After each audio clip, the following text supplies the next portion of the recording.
నా బుజ్జిని ఎందుకు గెలికినవురా? నేనేడ గెలికినా? బువ్వ తిన్నావా బుజ్జి అని అడిగిన. ఆవు తిన్నది. నేను అండుకొని తినంగా మిగిలిన పచ్చపప్పు అక్కారంతో ఇయ్యాలదని అబద్ధం చెప్పి నేనే నా చేతులతో తినిపించంట పొద్దుగాల. ఇంకేమన్నావురా? డ్రెస్ మంచిగా ఉంది బుజ్జి, ఏడ తీసుకున్నావన్నా? ఆకుపచ్చ కలర్ లంగా జాకెట్ వేసుకున్నది కదా?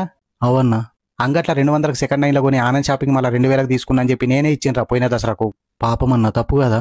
కడుపులో గుత్త కొడక ఏంద్ర తప్పు? రేపు పొద్దుగల దాని కిడ్నీలు ఖరాబ్ అయితే నువ్వు ఇస్తావారా? అన్నా. మరి నువ్వు ఇస్తావా అన్న?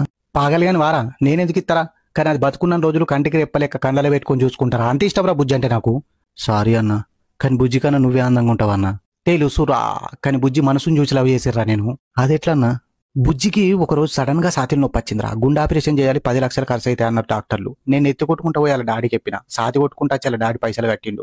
పని నేర్చుకుందామని నేను కూడా ఆపరేషన్ రూములో నిలబడ్డా. గప్పుడు చూసినరా దాని మనసు. గుండె వెనక పసుపచ్చ కలర్లో మెరుతుందిరా. టచ్ చేద్దాం అనుకున్నా, ఇన్ఫెక్షన్ అవుతుందని ఇక ముట్టలే. నాని, ఎల్లుండి మా కాలేజ్లో పార్టీ ఉంది. నా హెయిర్ స్ట్రైట్ చేయించుకుంటున్నా. రింగులేటికల మీద చేతెత్తే అస్సలు మంచిగా ఉండదు, నీకు ముందే చెప్తున్నా. ప్లీజ్ రా. ఏం ప్లీజే? నేను నీకు వడ్డదే నీ రింగులేటికలు చూసి. అరే, మా అమ్మ కూడా ఎన్నోసార్లు అన్నది, పిల్లెంటికలు మంచిగా ఉంటాయిరా సాగర సంగమంలో సాయి పల్లవి లెక్కని. నువ్వేమన్నా హెయిర్ సీదా వేయించుకుంటా, ఎమలాడకు గుండు తీపించుకుంటా అంటున్నావు. అసలు ఏంద్రా నువ్వు నాకు చెప్పేది? నేను చేయించుకుంటా, నా ఇష్టం. అంతేనా బుజ్జి? అంతేరా.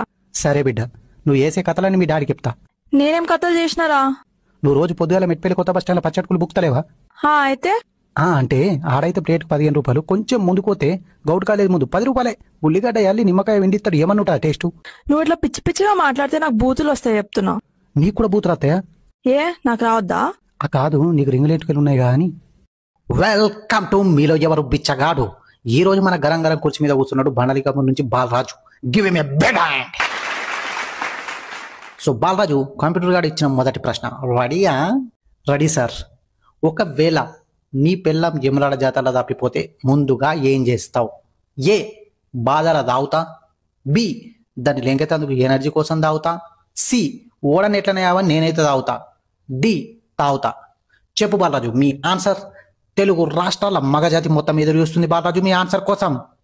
C, right answer mister Balaraju, right answer. మీరు గెలుచుకున్నారు 280 రూపాయలు. మీదికెళ్ళి మెట్పెల్లంగట్లో వంకొచ్చిన 2 కడ్రాయలు, ఒక తెల్ల పని.